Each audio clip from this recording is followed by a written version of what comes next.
Hi there, I'm Nu-Trix, and today we're looking into the latest synth for iOS from the gang from AudioKit. It's called King of Digital.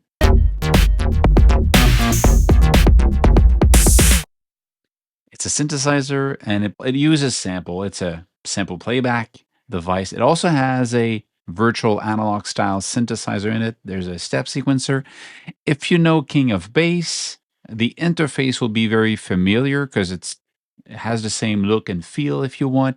It has access to other sounds than the one that the other synthesizer have, mostly because in this synthesizer, the samples are from 90s and 80s and early 2000 classic synthesizer, or in the style of.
So there's like 1, 2, 3, 4, 5. There's almost 900 presets to start from.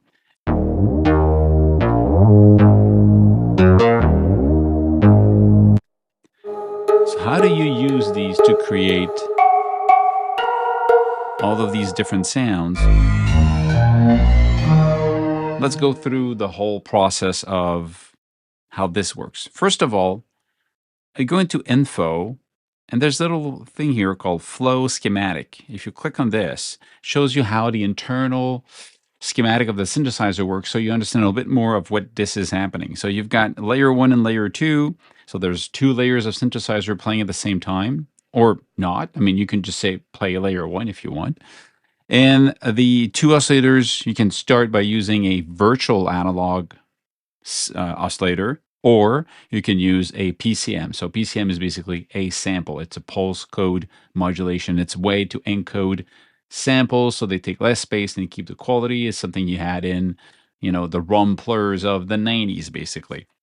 Here, it's basically sample, but it's samples that you cannot put your own. It's the samples that the company made. In this case, AudioKit made them. Now you go into the amplifier, and there's an ADSR. So these 2 layers have their own envelopes. They can be the same, so they work at the same speed, or they can be 2 different. One can be fast, the other one can be slow. It's your choice. Then it goes into the harmonic filter. So this is not a normal filter. It takes out the harmonics. Then it goes into what we call traditional filter. It's a low pass, high pass, or band pass filter, what we used to see in all subtractive synthesis synthesizer. Then all of them, the 2 layers, goes into the layer mixer, and the layer mixer, you mix them together. Then they go through a series of effects, and you activate or not each of them. So you've got the tremolo, bit crushing, guitar amp, auto pan, stereo, widen, chorus, flanger, phaser, delay, and reverb. And then you go output. That's how it works. That's the brain of how this works. So let's go back into looking where all of this works. First window, if you go into main, you have at the top, you all have you've got the volume, you've got the lo-fi. So here, if you turn on crushing, you've got crush and mix how much you want to hear the original sound or the crushing sound. And you have at the top layer here, the window, you have the information of that value. So if you change the mix button, you have the mix value here. Let's get out of this window. Go back here. Okay. So lo-fi is a bit crusher. Then on the other side, you've got the proverb. It's a reverb, basically. You've got a low cut of how it's going to change or not. You're cutting frequencies before getting into the reverb. So let's say you're cutting the low will not go to the reverb. Reverb will only affect the mid and the high, for example. You got the mix, how much you want to hear the balance between the original dry sound and the reverb. And you have the size of the studio or the room itself you want to recreate with this. You also have the stereo widen. We have it here. We have the autopan and the depth of it. So all these effects we talked about, they're here. The phaser is here with the value, speed, feed, and notch filtering for the phaser. Delay, all the values of delay are here. So the effects we saw here, the last section here, they're mostly on the first page, the main page. So this page is basically, I would say, the one you take to play the sound and add effect to whatever you're playing to see if it's playing the way you like it. So that's for the first window. Oscillator, you start going into the oscillator part and designing the sound or changing the sound that is here. So you can see that this synthesizer, this sound, this preset is using two layers. You see the volume, both of them, the volume is 50 and 50, and we hear this in the middle. So it actually, you're hearing both of them at the same time. Let's say we detune the second one.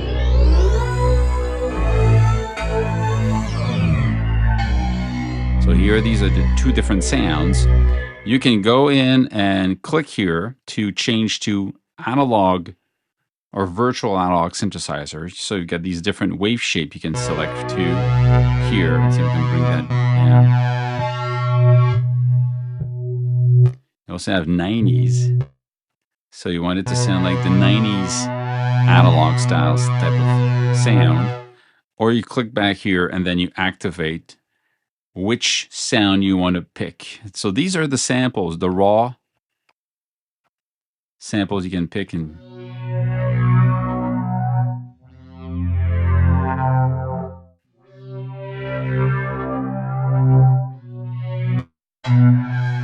see, the other one was slow, not because of the envelope, because the attack is, was fast. It's the sample itself is recorded with a slow sound coming in. So let's try the sax here.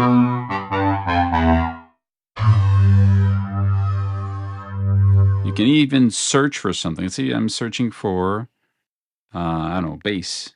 Okay, here are the sample of.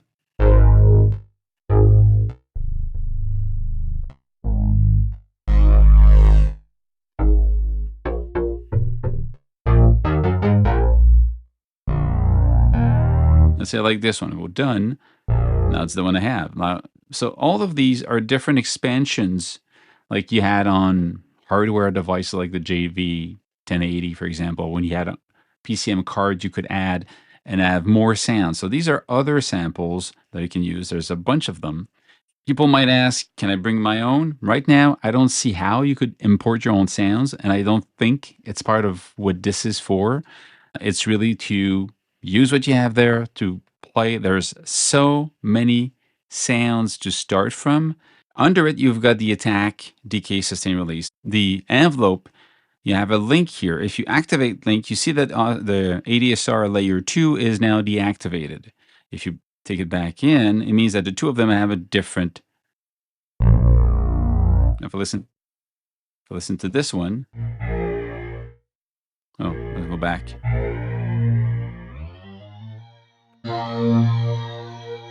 Okay, I've got this one just disappears right away, as this one stays.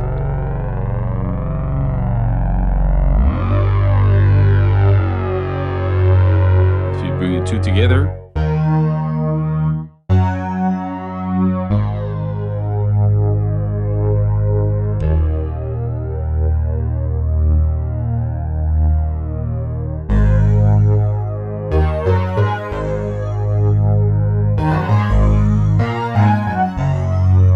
so you can combine them the way you want, and that's how it works.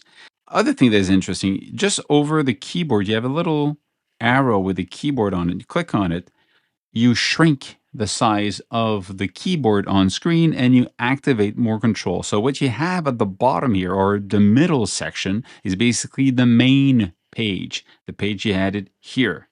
When you go into main, the last one you were using, the oscillator, is now at the bottom. If you go into mod, it's going to be at the top. And now you've got under it, you've got the oscillator. That's kind of weird when you move around. You go effects, if you go back to main, I'm not sure. See, when you go back to the last one you use, it's switched down. If I don't want to see that, I can go back here. I see oscillator, modulation, effects. So yeah, more effects, the chorus, distortion, mono, tremolo, and the harmonic filter you have here. Harmonic filter, if you turn it on,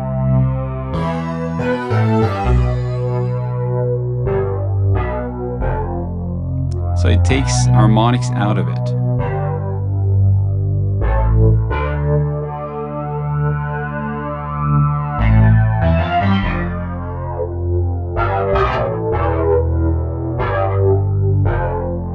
So it doesn't sound like what we used to with the cutoff frequency here.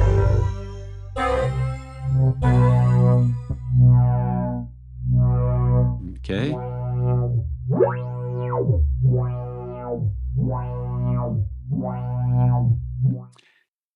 So this is basically an LFO, and you have these LFO here, LFO 2 and 1. Okay. You can free run them, you can restart them, you can one-shot them. There's different way. There's a snapback sound.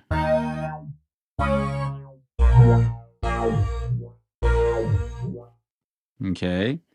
The envelope is only on the oscillator section, and it's for the amplifier. It's the VCA. It's the amplitude envelopes. If you go into modulation and you say, well, I want the cutoff to play every time I press a key. So I'm going to say cutoff. That's it. Call off. LFO1 sends to cutoff, but I don't want it to be free. I want it to be one shot.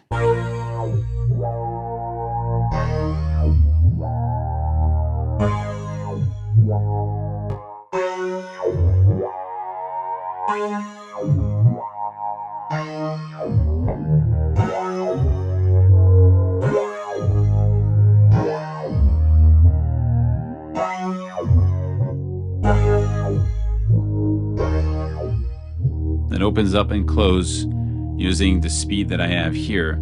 So it is this one here.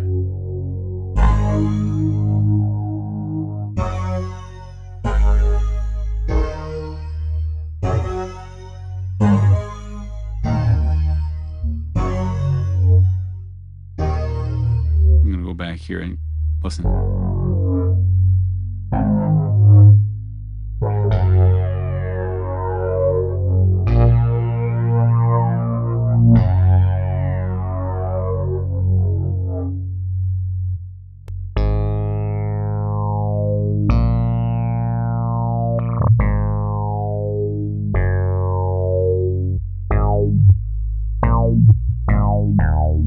So this is how you would do a envelope for the filter using LFO1 instead, being a one shot, sending it to the cutoff, and having here the rate, basically the speed at which you want this to react.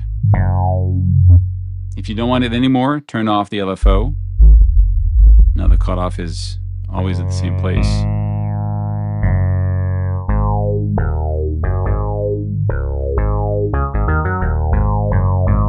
So that's how you would approach it. And at the same time, you can click here and select another destination. So LFO1 has 2 destinations possible. LFO2, same thing, 2 destinations. But if I want to have more, if you click on this little gear, the settings, you have a flanger, you have a vibrato, you have the keyboard mapping for the 2-layer. So it means that you could say, I can have a split. I can have from that note to this note. I'm going to have the bass and this note to later higher note. I've got a lead, so you can split your keyboard here. So this is kind of a hidden feature. You also have pitch bend. Is it going to be affecting only layer 1 or 2? So you can just assign which one you want to be affecting. You have a third LFO here. So again, it has the same feature. You can restart one shot or free. You can assign it to 2 destination.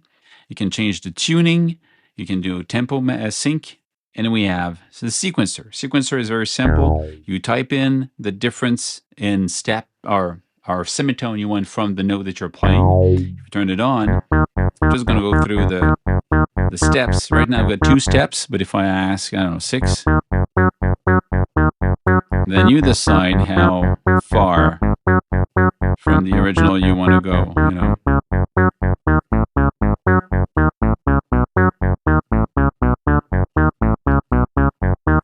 And you can say, I'm going to affect only layer 1 or only layer 2 or both. So now imagine you split your keyboard in 2. You put the bass on a certain amount of notes, let's say the lowest octave, and then you assign the sequencer, the step sequencer only to that layer 1, and layer 2 you put in the higher keys, and then you've got your lead, so you can just press a key and you get that bass line running by itself, and then you play your keys on the higher notes and you get your lead coming in.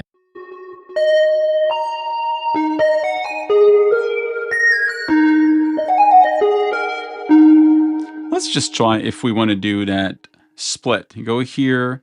I'm going to say my split's going to go up to 64, done, and here is going to go 65, done. So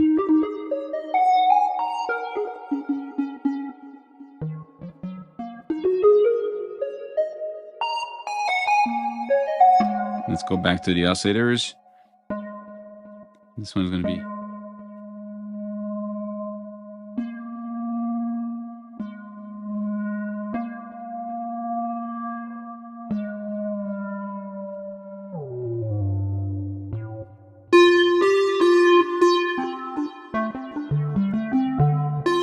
If I go here and I decide to have a lead, if I type in lead 2, let's go. Okay, and go done. And here, I'm going to go here. I'm going to look for bass.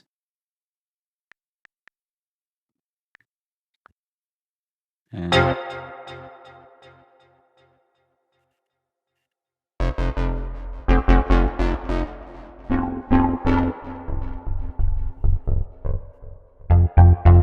okay. Go back here. I'm going to get rid of the reverb, delay, and effects. No distortion for now. And the sequencer, I'm just going to turn it on and.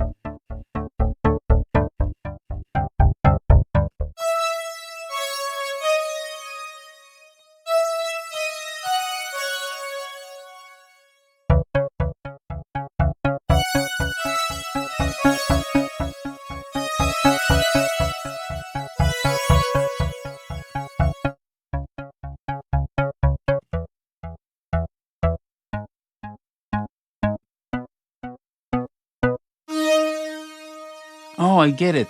Because I'm actually playing the second note. Oh, this is cool. Okay. You see? Now I'm having these 2 notes. If I go here, I only hear 1 because the second note is actually an octave higher, but in here, an octave higher, it's not played. It's unmapped. That's why. So if I go back into the sequencer, and instead of plus 12, I say plus 5.